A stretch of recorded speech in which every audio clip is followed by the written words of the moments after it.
I thought Christmas was today, I whispered, gripping the bakery box until my fingers ached. On the other end of the phone, my mom let out a slow breath. Honey, you missed it by a day. The bakery buzzed with cheerful conversations. Children pointed at decorated cookies while customers carried boxes of pastries to the register. I couldn't make sense of what I'd just heard. What do you mean? I asked. I'm holding the cake you wanted. We celebrated last night, she replied. The family moved dinner to Christmas Eve. I waited for her to laugh and tell me she was teasing. She never did. I didn't know the date had changed.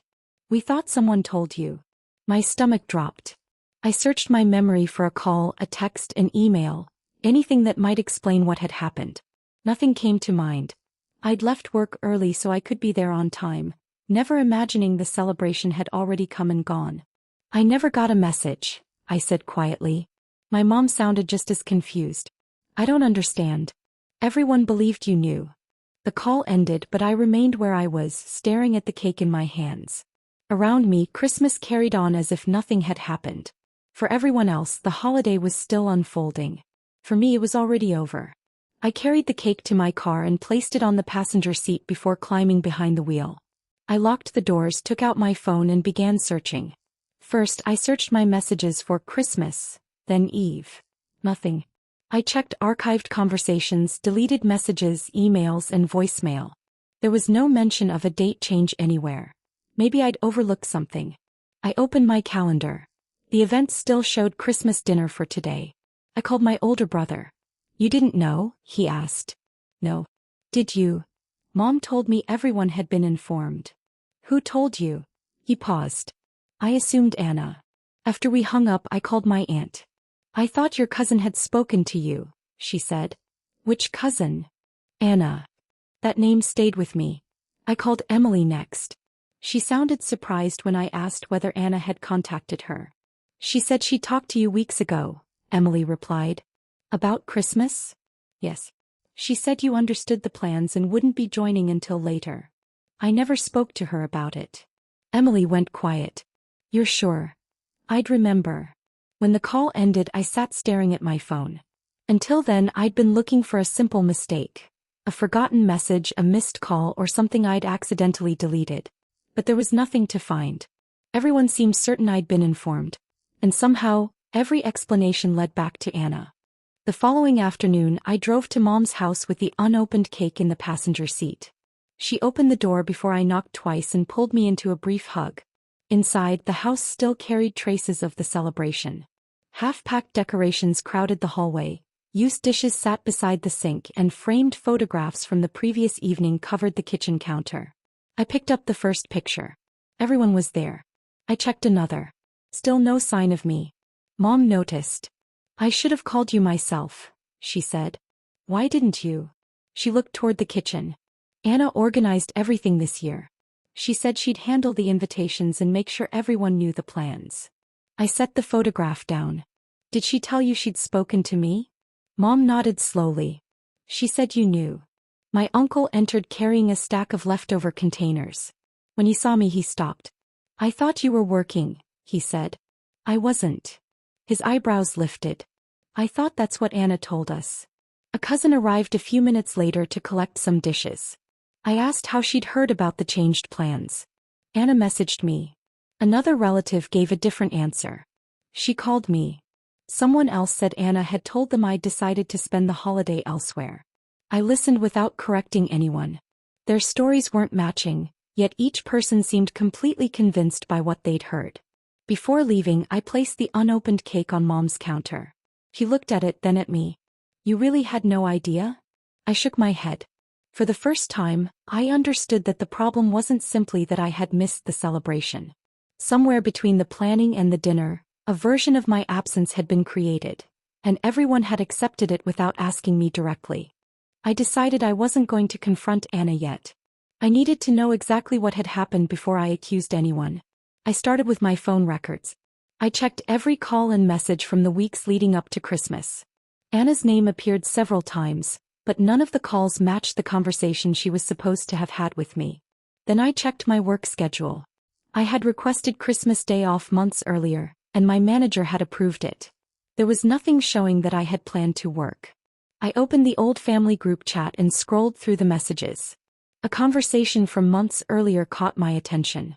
Anna had written that the chat was getting too crowded and that she would create a separate group for Christmas planning. I searched my messages for the new group. Nothing. I checked every family conversation on my phone, then searched Anna's name. Still nothing. I called my younger cousin. "Can you tell me who's in the Christmas planning group?" She read the names aloud. I listened carefully. Mine wasn't there. "Are you sure that's everyone?" "Yes," she said. Then she paused.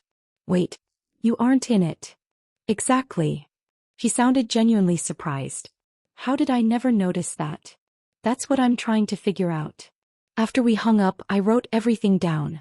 The missing group, the phone records, my approved day off, and the different explanations I'd heard from relatives. One detail stood out above everything else.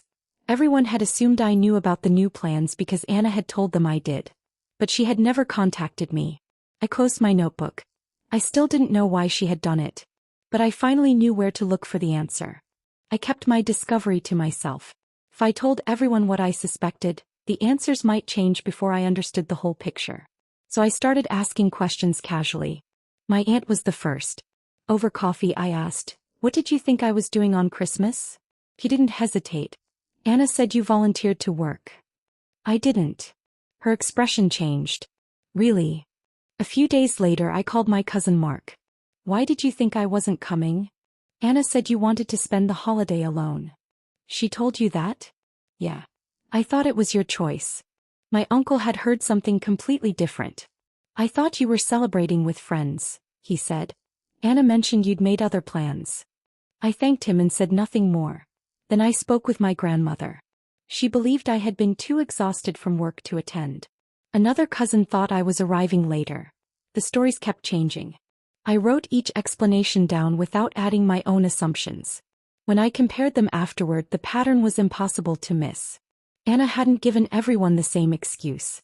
She had given each person a different version, depending on what would make the situation seem ordinary. Nobody had questioned it because every explanation sounded plausible on its own. Together, however, they couldn't possibly all be true. I closed my notebook and stared at the list. This wasn't a misunderstanding spreading through the family. It was a collection of separate stories, all pointing in the same direction. And now I needed to find out whether Anna had planned the deception from the beginning. A week later, I went to Mom's house to help pack away the remaining decorations. She was sorting ornaments in the living room while I organized the dining room cabinets. I opened a drawer looking for tape and found a spiral notebook beneath a stack of old recipe cards. I flipped through it casually. Most pages contained grocery lists, recipes, and notes about holiday preparations. Then I reached a page labeled Christmas Planning. Guest names filled the page, each followed by checkmarks and short notes. I scanned the list. Then I saw my name. Beside it, written in blue ink, were 4 words. Anna already confirmed. I stared at the sentence. It wasn't written as a question or a reminder. It was marked as something completed. I took out my phone and photographed the page, making sure the writing was clear. Then I returned the notebook to its exact place beneath the recipe cards. Mom walked in carrying a box of ornaments. "Find what you needed?" "Yeah," I said, closing the drawer. She didn't notice anything unusual. I helped her carry the decorations toward the garage, but my mind remained on that notebook. The page answered one question I'd been unable to settle. Anna hadn't simply assumed I'd been contacted. She had recorded it as though she had personally handled it. And now I had a photograph that could prove what she'd written. I didn't call Anna after finding the notebook. I asked her to meet me for lunch instead. When she arrived, she smiled and sat across from me. "You look serious," she said. "I need to ask you something." She reached for the menu. "That usually means I'm about to get blamed for something. Did you ever tell me Christmas was moved?" She looked up. "Yes." "When?" "I don't remember exactly. I checked my phone. There's no message, call, or email." He shrugged. "Then maybe I told you in person." We hadn't seen each other. Her fingers stopped on the menu. I took out my phone and placed it on the table. The photograph of the planning notebook was open on the screen. Her expression changed. "You wrote this." She stared at the image. "I was going to tell you. But you marked it as confirmed." I thought I could handle it. Handle what? She looked away. All the tension. You know how things get when everyone's together. So you decided I shouldn't be there? I thought it would make the evening easier. For everyone? She didn't answer. Did you tell people I'd chosen not to come? Anna sighed. I didn't want anyone asking questions. So you gave them different answers. Her eyes met mine. I didn't think it would go this far. I pushed the phone back toward myself. You didn't make one mistake, Anna. You made a decision for me, then made sure everyone believed it was mine. She looked down at the table. I know. For once, there was nothing left for either of us to explain. I didn't want another private argument with Anna. Instead, I gathered the evidence I'd collected and shared it with the family. First, I showed Mom the photograph from the planning notebook. Then I showed her the messages and call records that established I had never been contacted about the changed plans. My aunt called me afterward. I thought Anna told you she'd spoken to you, she said. That's what she told everyone. She was silent for a moment. She told me you'd chosen to work. My cousin joined the conversation and explained that he'd been given a completely different reason. Another relative admitted she'd been told I wanted to spend the holiday alone. The stories began circulating among them not because I pushed them together, but because they were finally comparing what they'd individually heard. Mom called again that evening. I should have asked you myself, she said. Yes. I trusted an explanation instead of checking with you. That was the part that seemed to bother her most. Over the next few days, relatives spoke among themselves. Some apologized to me. Others admitted they had accepted assumptions because they came from someone they trusted. Nobody could change what had happened at Christmas. But the family could no longer pretend it had been a simple scheduling mistake. For the first time, everyone had heard the same facts directly, and Anna's version could no longer speak for the entire family. Our first family dinner after New Year's was quieter than usual. When everyone had finished eating, I placed a folder on the table. Inside were the screenshots showing I had never been added to the Christmas planning group, along with the photograph of the notebook page beside my name. Mom picked up the first page. My brother read the next. Around the table, nobody spoke for several seconds. I want to say something, I began. Missing Christmas hurt. But what bothers me more is how easily everyone believed they knew what I wanted without asking me. My uncle lowered his eyes. I should have called. So should I, my brother said. Mom folded her hands. I trusted someone else to speak for you. Anna sat quietly until she finally said, I'm sorry. I looked at her. I believe you're sorry. But I need you to understand what actually happened. She nodded. You didn't just leave me out. You told people different things so nobody would question why I wasn't there. Anna swallowed. I know. The conversation didn't end with that apology. Other relatives began admitting moments when they had made assumptions instead of asking questions directly. Old frustrations surfaced, but this time nobody had a single person controlling the conversation. For once, everyone was speaking for themselves. By the time dinner was over, Christmas was no longer the only subject on the table. We had finally confronted the habit that had allowed the entire situation to happen in the first place. When Christmas came around again, things were different from the beginning. Instead of waiting for one person to organize everything, my family contacted me directly. Mom sent me the dinner details herself. My brothers checked whether I was coming.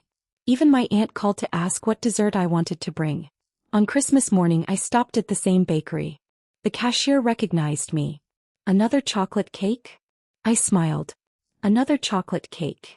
As she boxed it, I glanced toward the window. A year earlier, I'd stood there holding the same kind of box while trying to understand how I'd missed my family's celebration. This time my phone buzzed. A message from Mom. We're all here. Drive carefully. Another arrived from my brother. Don't let Anna steal the first slice. I laughed. When I reached Mom's house, the door opened before I knocked. You're finally here, my brother called. I was invited this time. Everyone laughed, including Anna. I carried the cake into the kitchen and placed it beside the other desserts. Nobody had assumed where I would be. Nobody had spoken on my behalf. If someone wanted to know something, they asked me. Looking around the crowded room, I realized the cake had never been the important part.